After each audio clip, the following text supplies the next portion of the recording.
Imagine a world map colored to show lands owned by empires like Great Britain, France, and Germany.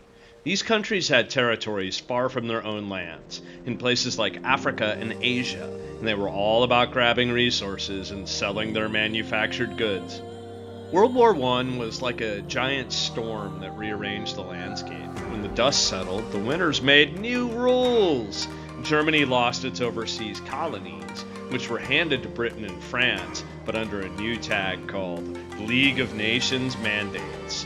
These places were supposed to be looked after until they could stand on their own, but often they were just exploited. Meanwhile, Japan started expanding its empire in Asia, creating Manchukuo in China and talking about a greater East Asia co-prosperity sphere. Basically, Japan's version of an empire.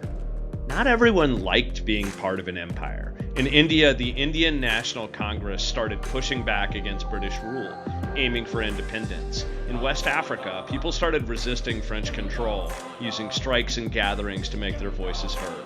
Samare Touré's kingdom and the Volta Bani War represented fighting back directly.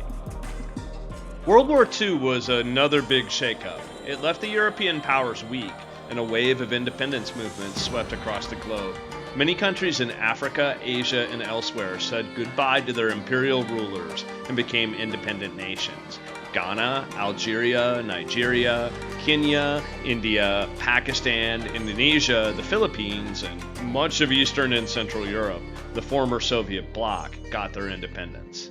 The period from 1900 to today shows us a world in constant change, with empires rising and falling, and people fighting for their right to govern themselves.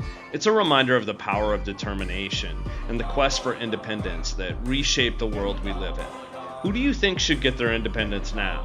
Tell us in the comments, share with your friends, like the video, and subscribe for more.